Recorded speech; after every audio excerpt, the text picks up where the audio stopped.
प्रिय विद्यार्थियों नमस्कार। Government senior secondary school Ananthapura Shrimadhopur Sikar में की ऑनलाइन क्लासेज में आप लोगों का फिर से स्वागत, वेलकम और अभिनंदन। पिछली क्लास थी हमारी किससे संबंधित थी? लवण व उसके प्रकारों से संबंधित थी। लवणों के विभिन्न प्रकार आप लोगों ने उसमें पढ़े थे। 1 नंबर के 2 नंबर के प्रश्न उनमें से बनते हैं। अगला जो टॉपिक है हमारा वह है अम्ल व क्षार की विभिन्न परिभाषाएं। विभिन्न वैज्ञानिकों ने अम्ल व क्षार की क्या क्या परिभाषाएं दी हैं, उनके अनुसार क्या क्या कौन से पदार्थ अम्ल कहलाएंगे, कौन से पदार्थ क्षार कहलाएंगे। तो भिन्न भिन्न वैज्ञानिक हैं, भिन्न भिन्न परिभाषाएं हैं। आपके सिलेबस में 3 मुख्यतः संकल्पनाएं हैं। 3 वैज्ञानिक हैं जिन्होंने अम्ल व क्षार को समझाया है। किस प्रकार से समझाया है, उनके अनुसार अम्ल व क्षार क्या क्या है इनकी स्टडी करेंगे।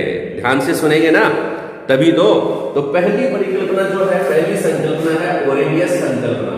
ओरेनियस नामक वैज्ञानिक ने अम्ल व क्षार की परिभाषा दी, तो ओरेनियस संकल्पना कहते हैं। दूसरी ब्रोस्टेड-लोरी संकल्पना या ब्रोस्टेड-लोरी सिद्धांत। पहली संकल्पना कौन सी? ओरेनियस संकल्पना। दूसरी संकल्पना कौन सी? ब्रोस्टेड-लोरी सिद्धांत या ब्रोस्टेड-लोरी संकल्पना या परिकल्पना। तीसरी जो संकल्पना है अम्ल व क्षार की वह है लुईस संकल्पना। अब आप लोगों की एग्जाम में क्या प्रश्न बनता है, पहले इनके नाम याद रखेंगे। ओरेनियस, ब्रोस्टेड-लोरी और लुईस याद रह जाएगा। ओरेनियस संकल्पना, ब्रोस्टेड-लोरी संकल्पना और लुईस संकल्पना जो है ये आपके सिलेबस में है। प्रश्न बनेगा, क्या बनेगा कि ओरेनियस के अनुसार अम्ल किसे कहते हैं। ओरेनियस की अम्ल व क्षार की परिभाषा दीजिए। ओरेनियस के अनुसार अम्ल व क्षार किसे कहते हैं, ब्रोस्टेड-लोरी के अनुसार अम्ल व क्षार किसे कहते हैं और लुईस के अनुसार अम्ल व क्षार किसे कहते हैं। तीनों ने क्या क्या क्या परिभाषाएं दी, ठीक है। या अम्ल व क्षार की ओरेनियस संकल्पना समझाइए, अम्ल व क्षार की लुईस संकल्पना समझाइए, अम्ल व क्षार की कौन सी संकल्पना? ब्रोस्टेड-लोरी संकल्पना समझाइए। तो सारे वैज्ञानिक जो हैं उन्होंने अम्ल व क्षार की परिभाषाएं दी है। क्या क्या परिभाषाएं दी हैं? पहली परिभाषा ओरेनियस की बात करता है। तो ओरेनियस क्या करता है कि ऐसे पदार्थ जिनको जल में घोलने पर H+ आयन या हाइड्रोजन आयन इसको कहेंगे, हाइड्रोजन आयन। ऐसे पदार्थ जिनको जल में घोलने पर हाइड्रोजन आयन देते हैं उन्हें क्या कहते हैं? अम्ल कहते हैं। अगर समझ में, ऐसे पदार्थ अम्ल व क्षार दोनों क्या होते हैं भाई? जल में घुलनशील होते हैं। और जिन पदार्थों को जल में ऐसे पदार्थ जिनको जल में घोलने पर वो हाइड्रोजन आयन देते हैं क्या कहलाते हैं? अम्ल कहलाते हैं। आगे बात समझ में, जैसे मान लो कोई भी पदार्थ है उसको आपने पानी में घोला और उसमें हाइड्रोजन आयन निकला, तो वह क्या, कौन सा पदार्थ कहलाएगा? अम्ल कहलाएगा। और ऐसे पदार्थ जिनको जल में घोलने पर hydroxyl ion OH- ion, OH- ion जो है इसको हाइड्रोक्सिल आयन कहते हैं।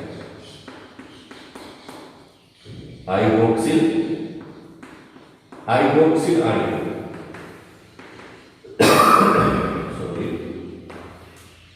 तो ओरेनियस क्या कह रहा है? ऐसे पदार्थ जिनको जल में घोलने पर जो जलीय विलयन में हाइड्रोजन आयन दे वो अम्ल कहलाएंगे, और जो जलीय विलयन में हाइड्रोक्सिल आयन दे वो क्या कहलाएंगे? क्षार कहलाएंगे। वो क्या कहलाएंगे? क्षार या बेस। ठीक है, आगे का समझना अम्ल या एसिड।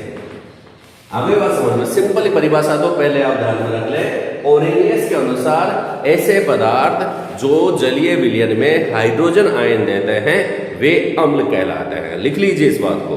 वे पदार्थ जो जलीय विलयन में हाइड्रोजन आयन देते हैं उनको क्या कहते हैं? अम्ल कहते हैं। किसके अनुसार? ओरेनियस के अनुसार। किसके अनुसार? ओरेनियस के अनुसार।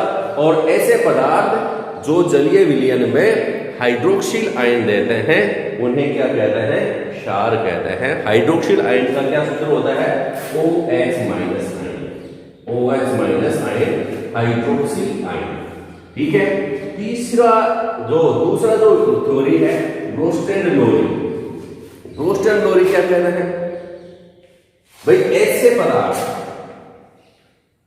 जो प्रोटॉन, उन्होंने किसके आधार पर परिभाषा दी है? प्रोटॉन के आधार पर परिभाषा दी है। ऐसे पदार्थ जो प्रोटॉन दाता होते हैं अम्ल कहलाते हैं। मतलब ओरेली इसकी ब्रोस्टन थ्योरी के अनुसार प्रोटॉन दाता पदार्थ, ऐसे पदार्थ जो प्रोटॉन दाता होते हैं क्या कहलाते हैं? ऐसे पदार्थ जो प्रोटॉन दाता होते हैं अम्ल कहलाते हैं। और ऐसे पदार्थ जो प्रोटॉन ग्रहण करते हैं, प्रोटॉन ग्राही पदार्थ, प्रोटॉन ग्राही पदार्थ, देखो हाइड्रोजन देने वाले अम्ल, प्रोटॉन देने वाले भी अम्ल, और हाइड्रोक्सिल आयन देने वाले क्षार, और प्रोटॉन ग्रहण करने वाले क्या कहलाएंगे? भी क्षार।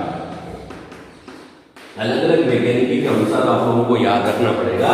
ब्रोस्टन लोरी क्या कह रहा है कि ऐसे पदार्थ जो प्रोटॉन दाता होते हैं, प्रोटॉन देते हैं, उन्हें अम्ल कहते हैं। और ऐसे पदार्थ जो प्रोटॉन ग्रहण करते हैं उन्हें क्षार कहते हैं। ये किसने कहा? ब्रोस्टन लोरी ने। संक्षेप में ध्यान में रखेंगे, एक एक दोबारा पढ़ेंगे अपन पूरी। लुईस संकल्पना क्या है? ऐसे पदार्थ जो प्रोटॉन देते हैं वो तो अम्ल कहलाते हैं, और ऐसे पदार्थ जो प्रोटॉन ग्रहण करते हैं क्षार कहलाते हैं। किसके अनुसार? ब्रोस्टन लोरी के अनुसार। लुईस के अनुसार क्या है? प्रोटॉन के बाद क्या बात? इन्होंने, लुईस ने इलेक्ट्रॉन के आधार पर परिभाषा दी, इलेक्ट्रॉन युग्म, इलेक्ट्रॉन युग्म के आधार पर परिभाषा दी कि ऐसे पदार्थ जो इलेक्ट्रॉन युग्म ग्रहण करते हैं, ऐसे पदार्थ आप जोड़ देंगे, ऐसे पदार्थ जो इलेक्ट्रॉन युग्म ग्रहण करते हैं, जो इलेक्ट्रॉन युग्म, ऐसे पदार्थ जो इलेक्ट्रॉन युग्म ग्रहण करते हैं, दो प्रकार के होंगे, इलेक्ट्रॉन युग्म ग्रहण करते हैं और जो इलेक्ट्रॉन युग्म त्यागते हैं।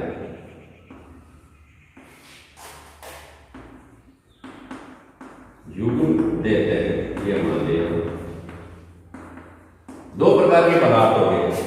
तो क्या कहलाते हैं? ऐसे पदार्थ जो इलेक्ट्रॉन युग्म ग्रहण करते हैं वे क्या कहलाते हैं? भाई अम्ल कहलाते हैं। क्या कहलाएंगे? अम्ल। किसके अनुसार? लुईस के अनुसार। और ऐसे पदार्थ जो इलेक्ट्रॉन युग्म देते हैं क्या कहलाते हैं? क्षार। किसके अनुसार? लुईस के अनुसार। दिमाग में फील हो गई क्या बात? पहले तो आप दिमाग में ये ध्यान रखें कि कौन सा वैज्ञानिक जो है किस आधार पर परिभाषा देता है। ठीक है, इसको मैं वापस से मिटा रहा हूं, आप एक बार देख लीजिए, मैं रिवीजन करवा रहा हूं कि ओरेनियस संकल्पना, ओरेनियस के अनुसार अम्ल व क्षार की परिभाषा क्या है, ये ध्यान में रखेंगे। ब्रोस्टन लोरी, इन्होंने अम्ल व क्षार की परिभाषा दी। लुईस, इन्होंने अम्ल व क्षार की परिभाषा दी। ओरेनियस क्या कह रहा है कि ऐसे पदार्थ जो जलीय विलयन में हाइड्रोजन आयन देते हैं अम्ल कहलाते हैं, और ऐसे पदार्थ जो जलीय विलयन में हाइड्रोक्सिल आयन देते हैं वो क्षार कहलाते हैं। ब्रोस्टन लोरी क्या कह रहा है? ऐसे पदार्थ जो प्रोटॉन देते हैं क्या कहलाते हैं? अम्ल कहलाते हैं। हाइड्रोजन और प्रोटॉन आप सेम मान लीजिए, तो ऐसे पदार्थ जो प्रोटॉन देते हैं अम्ल कहलाते हैं, और ऐसे पदार्थ जो प्रोटॉन ग्रहण करते हैं क्षार कहलाते हैं। तीसरी बात, लुईस के अकॉर्डिंग क्या है? ऐसे पदार्थ जो इलेक्ट्रॉन युग्म ग्रहण करते हैं वे अम्ल कहलाते हैं, और ऐसे पदार्थ जो इलेक्ट्रॉन युग्म त्यागते हैं वो क्षार कहलाते हैं। अब मैं आपसे कुछ 3 शब्द लिखूंगा, आप लोगों को पता है कि नहीं है, आप लोगों के दिमाग, आपने इनको ग्रहण किया है कि नहीं किया, मैं बताता हूं। आप 3 शब्द लिखेंगे, आप उनके आंसर देंगे। 3 शब्द कौन से? अम्ल व क्षार की 3 वैज्ञानिक जो है उन्होंने संकल्पनाएं प्रतिपादित की है।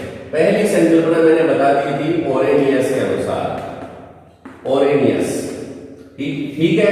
दूसरी संकल्पना कौन सी? ब्रोस्टन लोरी संकल्पना, ब्रोस्टन लोरी। और तीसरी संकल्पना जो थी वह कौन सी थी भाई? लुईस संकल्पना। ठीक है, अब मैं इन तीनों के सामने आप लोगों से पूछ रहा हूं कि किसके आधार पर दिया इसने? अम्ल व क्षार की परिभाषा देने का आधार क्या था? किस आधार पर परिभाषा दी? तो ओरेनियस ने किस आधार पर दी? H+ और OH- के त्यागने या ग्रहण करने के आधार पर। हाइड्रोजन व हाइड्रोक्सिल आयन के आधार पर परिभाषा दी ओरेनियस ने। ग्रोस्ट एंड लोरी ने किस आधार पर? प्रोटॉन देने या ग्रहण करने के आधार पर, प्रोटॉन के आधार पर परिभाषा दी, ये ध्यान में रखेंगे। और लुईस ने किसके आधार पर? इलेक्ट्रॉन युग्म के आधार पर। आप लोगों को याद हो जाएगा एग्जाम में, इलेक्ट्रॉन युग्म के आधार पर परिभाषा दी। एक एक शब्द आप ध्यान में रखेंगे। लुईस ने किसके आधार पर परिभाषा दी? इलेक्ट्रॉन युग्म के आधार पर। ग्रोस्ट एंड लोरी ने किसके आधार पर परिभाषा दी? प्रोटॉन के आधार पर। और ओरेनियस ने किसके आधार पर परिभाषा दी? हाइड्रोजन व हाइड्रोक्सिल आयन के आधार पर परिभाषा दी। कैसे? आप लोग बनाना सीखिए परिभाषा को कि एस ओरेनियस ने क्या कहा कि ऐसे पदार्थ जो जलीय विलयन में हाइड्रोजन आयन देते हैं वे अम्ल कहलाते हैं। ऐसे पदार्थ जो जलीय विलयन में हाइड्रोजन आयन देते हैं वो अम्ल कहलाते हैं, और ऐसे पदार्थ जो जलीय विलयन में हाइड्रोक्सिल आयन देते हैं वो क्या कहलाते हैं? क्षार कहलाते हैं। तो पहली परिभाषा खत्म ओरेनियस के अनुसार। दूसरे, अगर आपको पता होगा ना कि किसने किस आधार पर दी है, तभी आप लोगों के दिमाग में फिट हो जाएगा। ग्रोस्ट एंड लोरी ने किसके आधार पर? प्रोटॉन के आधार पर। ऐसे पदार्थ जो प्रोटॉन दाता होते हैं उन्हें अम्ल कहते हैं, और ऐसे पदार्थ जो प्रोटॉन ग्राही होते हैं वे क्षार कहलाते हैं। ठीक है। लुईस ने किस आधार पर परिभाषा दी? इलेक्ट्रॉन युग्म के आधार पर। ऐसे पदार्थ जो इलेक्ट्रॉन युग्म ग्रहण करते हैं वे अम्ल कहलाते हैं, और ऐसे पदार्थ जो इलेक्ट्रॉन युग्म त्यागते हैं वे क्षार कहलाते हैं।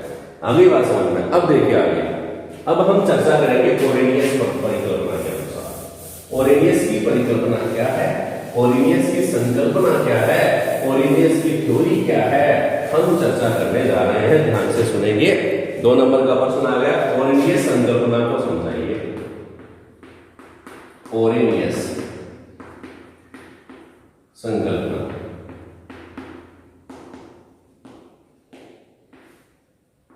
ठीक है। ओरेनियस संकल्पना आपके सामने लिख दी। एग्जाम में किस पैटर्न पे लिखना है आप लोग ध्यान से देखेंगे कि ओरेनियस के अनुसार इन्होंने अम्ल और क्षार की परिभाषा सर्वप्रथम दी 1887 में, 1877 गिवन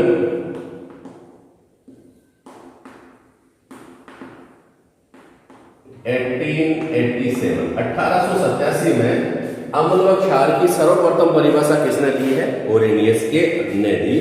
इसके अनुसार आप देखेंगे, ओरेनियस के अनुसार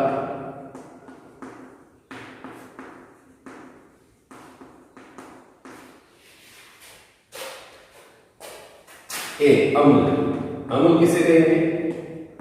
अम्ल कहेंगे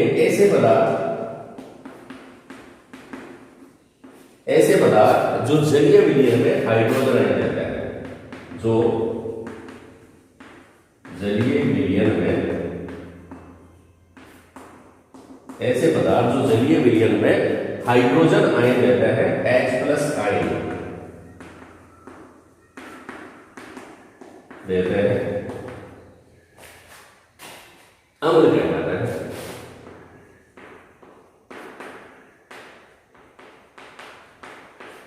सिंपल सी डेफिनेशन अपने बोर्ड पे लिख दी है, किसके अनुसार? ओरेनियस के अनुसार। अब एग्जांपल देखिए। एग्जांपल क्या बताता है कि पहला अम्ल है HCl। कौन सा? HCl की अब आप बात कर रहे हैं। HCl को जब पानी में घोला जाता है, जल में घोला जाता है, तो उसका जलीय विलयन बनेगा, एक्वाटिक सॉल्यूशन बनेगा। तो जलीय विलयन में कौन सा आयन देता है? ये हाइड्रोजन आयन देता है। तो ये इस प्रकार किस में आयनित हो जाएंगे? H+ Cl-। कि जब किसी अम्ल को जल में घोला जाता है तो अपने मूल आयनों में ये टूट जाता है। इसको कहते हैं आयोनाइजेशन। ठीक है, या आयनीकृत हो जाता है। H+ या Cl- में आयनीकृत हो गए तो इसको कहते हैं हाइड्रोजन आयन और Cl- आयन। इसका मतलब क्या है? यह है अम्ल है। ठीक है। HCl के बाद H2SO4। H2SO4 जो है सल्फ्यूरिक एसिड है। कौन सा एसिड है? Sulphuric acid. और यह है कि H+ SO4-। ठीक है, 2 H+ व SO4-2 में यह डिवाइड हो जाता है, 2H+ हो जाएगा संतुलित करेंगे तो। ठीक है। इसी प्रकार HNO3 जो होगा वह किसमें डिवाइड हो जाएगा? HNO plus NO3 minus. आ रही बात समझ में? H plus plus HNO3 minus में NO3 माइनस में डिवाइड हो जाएगा। इसी प्रकार और एसिड देखिए, CH3COOH एसिटिक एसिड। CH3COOH कौन सा है? एसिटिक अम्ल। CH3COOH है वह किस में डिवाइड होगा? CH3COO minus plus H plus. ठीक है, हो रहा है ना? एसिटिक अम्ल हो गया। बहुत सारे एसिड्स हैं, तो इसके अनुसार क्या है? ऐसे पदार्थ जो जलीय विलयन में हाइड्रोजन आयन देते हैं अम्ल कहलाते हैं।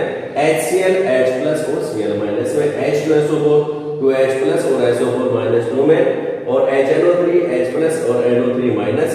एसिटिक अम्ल CH3COO minus plus H plus में ये विघटित हो जाते हैं, आयनीकृत हो जाते हैं। इसी प्रकार H2CO3 कार्बनिक अम्ल, H2CO3 कार्बनिक अम्ल जो होता है वह H plus plus HCO3 carbonate ion, HCO3 bicarbonate ion में ये डिवाइड हो जाता है या आयोनाइज्ड हो जाता है। तो ये क्या है? एसिड्स है। किसके अनुसार? ओरेनियस के अनुसार। ओरेनियस के अनुसार ऐसे पदार्थ जो जलीय विलयन में हाइड्रोजन आयन देते हैं क्या कहलाते हैं? ये देखो, हाइड्रोजन आयन दे रहे हैं, ये हाइड्रोजन आयन है, ये हाइड्रोजन आयन है, ये हाइड्रोजन आयन है, हाइड्रोजन आयन है, हाइड्रोजन आयन है। इसलिए ये क्या है? अम्ल है। क्या है ये? अम्ल है। अब मैं और बता देता हूं आपको कि जब अम्लों को जल में घोला जाता है तो कौन सा आयन बनता है? यह हाइड्रोजन आयन बनता है। यह हाइड्रोजन आयन अत्यधिक क्रियाशील होता है। यह हाइड्रोजन आयन जो है ना वो बहुत अधिक क्रियाशील होता है। हाइड्रोजन आयन क्या लाइन लिखेंगे? H plus ion. जो हाइड्रोजन आयन इसमें जल अम्ल को जल में घोलें, एसिड्स को जब जल में घोलते हैं तो हाइड्रोजन आयन बनता है। यह हाइड्रोजन आयन अत्यधिक क्रियाशील होता है। क्या होता है? बहुत अधिक क्रियाशील होता है। अत्यधिक क्रियाशील होता है। अब ये ज्यादा क्रियाशील होता हो तो क्या करता है भाई? यह जल के साथ ही आपस में क्रिया कर लेता है। किसके साथ करता है भाई? यह जल के साथ, अतः ये जल के साथ क्रिया कर लेता है। अतः यह जल के साथ क्रिया करके एक आयन बनाता है, एक धनायन बनाता है। इसमें लिख लेंगे एक धनायन बनाता है, जिसे क्या कहते हैं? जिसे हाइड्रोनियम आयन कहते हैं। जिसे हाइड्रोनियम, ध्यान रखना 3 आयन आप लोगों ने पढ़ चुके हैं। हाइड्रोनियम आयन, ध्यान से देख लेना इस बात को कि जब किसी अम्ल को जल में घोला जाता है तो कौन सा आयन देते हैं? वो हाइड्रोजन आयन देते हैं। और ये हाइड्रोजन आयन बहुत अधिक क्रियाशील होता है और अम्ल को जल में घोला जाता है तो ये जल के साथ भी क्रिया कर लेता है। किसके साथ क्रिया कर रहा है? जल के साथ क्रिया करके एक धनायन बनाता है। एक धनायन बनाता है जिसे क्या कहते हैं? हाइड्रोनियम आयन कहते हैं। और किसी भी अम्ल के जलीय विलयन में जो हाइड्रोजन आयन किस रूप में रहता है? हाइड्रोनियम आयन के रूप में रहते हैं। किस रूप में रहता है? हाइड्रोनियम आयन के रूप में रहते हैं। कैसे क्या होता है भाई? देखिए कि H प्लस आयन जो होता है वह बहुत अधिक क्रियाशील होता है, इसलिए जिस जल में अम्ल को घोला जाता है उसी जल के साथ यह रिएक्शन करता है और एक स्थायी आयन है H3O+ ये बना लेता है एक्वाटिक सॉल्यूशन में EQ। ठीक है, इस H3O+ का नाम क्या बता दिया बच्चों? H3O+ जो है उसका नाम है हाइड्रोनियम आयन। क्या नाम है? Hydronium ion. इसका नाम है हाइड्रोनियम आयन। एग्जाम में पूछ ले हाइड्रोनियम आयन किसे कहते हैं? हाइड्रोनियम आयन किसे कहते हैं? तो सिंपल सी बात है, H3O+ को हाइड्रोनियम आयन कहते हैं। ये तो सूत्र हो गया। परिभाषा और सूत्र दोनों पूछे तो जब अम्ल को जल में घोला जाता है, परिभाषा क्या लिखेंगे? जब किसी अम्ल को जल में घोला जाता है तो ये हाइड्रोजन आयन देते हैं, जो कि बहुत अधिक क्रियाशील होता है। ये हाइड्रोजन आयन जल के साथ क्रिया करके एक धनायन बनाता है, जिसे हाइड्रोनियम आयन कहते हैं। इसका फॉर्मूला होता है H3O+। ये तो एक सिंपल सी बात हो गई। अब इसी में एक कंसेप्ट और रीड करेंगे अपन, इसका प्रबल अम्ल और दुर्बल अम्ल का, कि ये अम्ल जो है इनमें भी स्ट्रॉन्ग और वीक एसिड होती है। स्ट्रॉन्ग एसिड, भाई स्ट्रॉन्ग जो एसिड जो होती है उनमें से कौन सा एसिड स्ट्रॉन्ग है और कौन सा वीक है? मनुष्य में भी कई मनुष्य स्ट्रॉन्ग होते हैं, कई मनुष्य वीक होते हैं। कैसे मालूम पड़ता है? जैसे मान लो किसी से दौड़ करवाई जाए और दौड़ में जो सबसे तेज धावक निकल गया, या फिर किसी से वेट लिफ्टिंग करवाई जाए तो जिसने सबसे ज्यादा वेट उठा लिया वह ज्यादा स्ट्रांग हो गया। किसी पहलवान ने किसी ताकतवर पहलवान को भी पछाड़ दिया तो वह उससे भी ज्यादा स्ट्रांग हो गया। लेकिन एसिड वह बेस में स्ट्रांग व वीक किसे कहेंगे?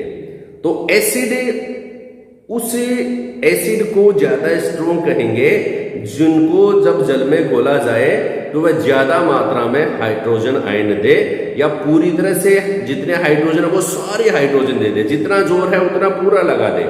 मतलब जो जलीय विलयन में पूरी तरह से आयनित हो जाते हैं और ज्यादा मात्रा में हाइड्रोजन आयन दे, वो प्रबल अम्ल होगा। तो अम्ल भी दो प्रकार के हैं, आप ध्यान में रखेंगे। प्रबल अम्ल या स्ट्रॉन्ग एसिड कहते हैं इसमें। इसको क्या कहते हैं भाई? Strong acid. तो स्ट्रॉन्ग एसिड किसे कहेंगे? ऐसे अम्ल जो जलीय विलयन में पूर्णतः आयनित हो जाते हैं। ऐसे अम्ल जो जलीय विलयन में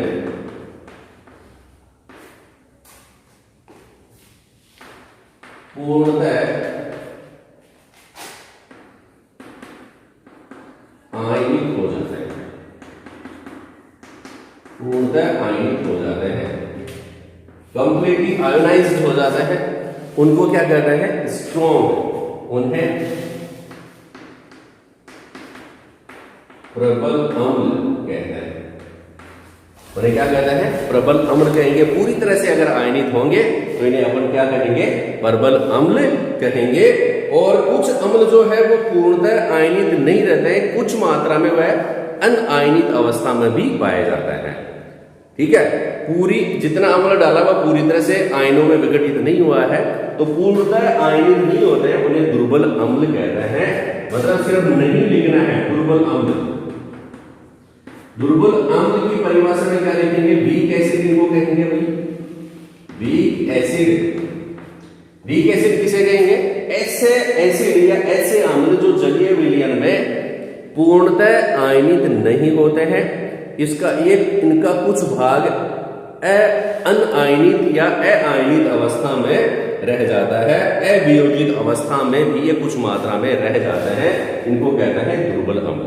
मतलब दो खास बात क्या हो गई? ऐसे अम्ल, ये तो लिख देंगे, जो जलीय विलयन में पूर्णतः आयनित नहीं होते हैं, पूर्णतः आयनित नहीं रहते हैं। ठीक है। और दूसरी खास बात क्या हो गई? कुछ मात्रा में अवियोजित अवस्था में भी रहते हैं, कुछ मात्रा में अवियोजित अवस्था में रहते हैं, अवियोजित या अआयनित, अवियोजित या अआयनित रह जाते हैं। ये कुछ मात्रा अवियोजित रह जाती है, उन्हें क्या कहते हैं? दुर्बल अम्ल कहेंगे। ऐसी बात आप क्या लिखेंगे, क्षार के लिए भी लिख सकते हैं। ऐसे क्षार जो जलीय विलयन में पूर्णतः आयनित हो जाते हैं उन्हें प्रबल क्षार कहेंगे, और ऐसे क्षार जो पूर्णतः आयनित नहीं रहते हैं, कुछ मात्रा में अवियोजित अवस्था में रह जाते हैं, उन्हें दुर्बल क्षार कहते हैं। तो प्रबल अम्ल व दुर्बल अम्ल की जगह प्रबल क्षार व दुर्बल क्षार की परिभाषा भी आप लोग याद कर लेना। सिर्फ अम्ल की जगह क्या करना है, क्षार लिख देना है, दोनों परिभाषाएं याद हो जाएंगी। अब इनमें देखिए यहां तक ये जो है कौन कौन सी, ये देखो ये अम्ल जो है HCl प्रबल अम्ल है, H2SO4 प्रबल अम्ल है और HNO3 प्रबल अम्ल है। आप लोगों से एग्जाम में पूछेंगे प्रबल अम्लों के दो उदाहरण दीजिए, तो प्रबल अम्लों के दो उदाहरण कौन कौन से होंगे, इन तीनों में से कोई भी दे देना है, HCl, H2SO4 और HNO3, इन तीनों में से कोई भी दो उदाहरण दे देंगे तो वह प्रबल अम्ल है, ये तीनों HCl, H2SO4 और HNO3। फिर दुर्बल अम्लों के दो उदाहरण दीजिए, एसिटिक अम्ल और कार्बोनिक अम्ल, H2CO3 और CH3COOH जो है वो क्या है, दुर्बल अम्ल है। ये प्रबल अम्ल हो गए और ये कौन से हो गए, दुर्बल अम्ल हो गए।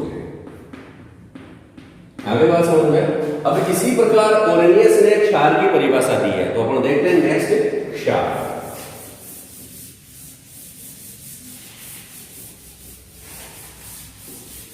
कोई चेंज नहीं करना है, यहां पर बी लिख करके क्षार लिख देना है, सिंपल सी परिभाषा बन जाएगी। बी दूसरी परिभाषा है, क्षार के बारे में क्या कहा ओरेनियस ने, ऐसे पदार्थ जो जलीय विलयन में कौन सा आयन देते हैं, OH- आयन देते हैं, क्या कहलाता है, क्षार कहलाता है। ये सिंपल सी परिभाषा हो जाएगी। ऐसे पदार्थ जो जलीय विलयन में हाइड्रोक्सिल आयन देते हैं, OH- आयन देते हैं, वे क्या कहलाता है, क्षार कहलाता है। ठीक है, अब क्षार के एग्जांपल्स देखिए आप, क्षारों के एग्जांपल्स उदाहरण KOH, इनको पानी में घोलेंगे, जल में घोलेंगे तो K प्लस OH- आयन, ये हाइड्रोक्सिल आयन ये देते हैं, इसलिए क्षार है। KOH के बाद NaOH, सोडियम हाइड्रोक्साइड, ये पोटेशियम हाइड्रोक्साइड, ये सोडियम हाइड्रोक्साइड, सोडियम हाइड्रोक्साइड में Na++OH-। ठीक है, पोटेशियम हाइड्रोक्साइड है, सोडियम हाइड्रोक्साइड है, कैल्शियम हाइड्रोक्साइड है, अमोनियम हाइड्रोक्साइड है, CaOH whole twice, CaOH whole twice, Ca+2+OH-, ये भी क्या है, ठीक है, NH4OH, ammonium hydroxide, NH4OH, NH4++OH-। ठीक है, तो कहने का मतलब क्या हुआ, ये पदार्थ भी जलीय विलयन में क्या देते हैं, हाइड्रोक्सिल आयन देते हैं, इसलिए इनको क्या कहते हैं, ओरेनियस के अनुसार इनको क्या कहते हैं, अपन क्षार कहते हैं। इनको क्या कहते हैं, क्षार कहते हैं। अब क्षारों में भी दो उदाहरण हैं, प्रबल क्षार और दुर्बल क्षार। बस यहां पर कर दो, प्रबल की जगह अम्ल की जगह क्षार लिख दूंगा। ऐसे क्षार जो जलीय विलयन में पूर्णतः आयनित हो जाते हैं उन्हें प्रबल क्षार कहते हैं। सिर्फ अम्ल वाली परिभाषा में प्रबल की अम्ल की जगह क्या लिखना, आपको क्षार लिखना है। इसी प्रकार दुर्बल क्षार की जगह ये ऐसे क्षार जो पूर्णतः आयनित, जलीय विलयन में पूर्णतः आयनित नहीं होते हैं तथा कुछ मात्रा में अयोजित मात्रा में भी, अवियोजित मात्रा में भी रह जाते हैं, अनआयनित अवस्था में भी रह जाते हैं, उनको क्या कहते हैं, दुर्बल क्षार कहते हैं। उदाहरण देखिए प्रबल क्षार के, पोटेशियम हाइड्रोक्साइड और सोडियम हाइड्रोक्साइड है प्रबल क्षार। पोटेशियम हाइड्रोक्साइड प्रबल क्षार है, पोटेशियम हाइड्रोक्साइड क्या है, प्रबल क्षार है, और कैल्शियम और NaOH भी क्या है, प्रबल क्षार है। कैल्शियम हाइड्रोक्साइड और अमोनियम हाइड्रोक्साइड क्या है, दुर्बल क्षार है। क्या है, दुर्बल क्षार। ध्यान में रखना, टेबल बनाकर करके आप लोगों से पूछा जाएगा एग्जाम में, एक सारणी बना देंगे और एक तरफ लिख देंगे प्रबल क्षार, दुर्बल क्षार, प्रबल अम्ल, दुर्बल अम्ल, दूसरी तरफ इनके सूत्र लिख देंगे, आपको इनको मैच करना पड़ेगा। ठीक है, ये 2 नंबर का प्रश्न आप लोगों से पूछा जा सकता है, तो याद करेंगे इसको कि प्रबल क्षारों के उदाहरण क्या है, पोटेशियम हाइड्रोक्साइड और सोडियम हाइड्रोक्साइड। दुर्बल क्षारों के उदाहरण क्या है? कैल्शियम हाइड्रोक्साइड व अमोनियम हाइड्रोक्साइड, अमोनियम हाइड्रोक्साइड। तो ये थी ओरेनियस की संकल्पना कि ओरेनियस के अनुसार अम्ल व क्षार क्या होते हैं, ओरेनियस के अनुसार प्रबल अम्ल क्या होता है, प्रबल क्षार क्या होता है, दुर्बल अम्ल क्या होता है, दुर्बल क्षार क्या होता है, प्रबल अम्ल के एग्जाम्पल क्या है, दुर्बल अम्ल के एग्जाम्पल क्या है, प्रबल क्षार के एग्जाम्पल क्या है और दुर्बल क्षार के एग्जाम्पल क्या है। तो ये क्या कहलाते हैं भाई? ये आप लोगों से एग्जाम में पूछे जाते हैं। इसी हिसाब से आप दुर्बल क्षार में मैग्नीशियम हाइड्रोक्साइड का उदाहरण भी लिख सकते हैं, NgOH, मैग्नीशियम हाइड्रोक्साइड, ये भी दुर्बल क्षार ही है और इसको Mg+2 में आयनित होगा, OH- आयनित में ये आयनित होता है। अगली बात समझ में। अब हम चर्चा करेंगे इसकी कमी की, इसकी ओरेनियस की जो संकल्पना है उसकी कमियां क्या है। कमियां ओरेनियस की संकल्पना जो है इसकी कमियां क्या है? कमियां आप लिख देंगे, यह संकल्पना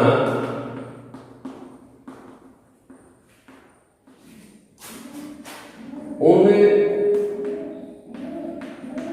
अम्लों को, यह संकल्पना उन अम्लों को, अम्लों या क्षार दो प्रकार के, जिनमें उन अम्लों के बारे में, अम्लों या क्षारों के बारे में लिखेंगे, अम्लों या क्षारों के बारे में स्पष्ट नहीं करती है। कौन से नहीं करती है? कौन से अम्लों के बारे में स्पष्ट नहीं करती है? जिनमें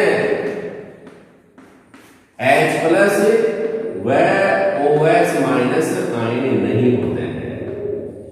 ये ध्यान रखना कि कुछ अम्ल ऐसे होते हैं जिनमें ना तो हाइड्रोजन आयन होता है और कुछ क्षार ऐसे होते हैं जिनमें हाइड्रोजलीय विलयन में हाइड्रोक्सिल आयन नहीं रहते हैं, लेकिन फिर भी वो अम्ल हैं वास्तव में।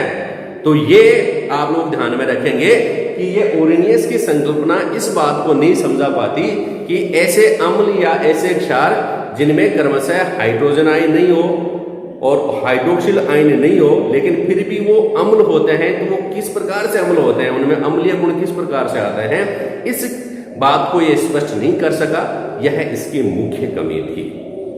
अगली क्लास में हम पढ़ेंगे इस कमी को दूर करते हुए जिन्होंने परिभाषा दी थी ब्रोस्ट एंड लोरी की परिकल्पना, ब्रोस्ट एंड लोरी का सिद्धांत, ब्रोस्ट एंड लोरी कंसेप्ट, अगली क्लास में हम आप लोगों से पढ़ेंगे। तब तक के लिए दीजिए धन्यवाद और आप लोग पढ़ते रहिए, घर पे आगे बढ़ते रहिए, क्योंकि पढ़ेगा इंडिया तभी तो आगे बढ़ेगा इंडिया। धन्यवाद।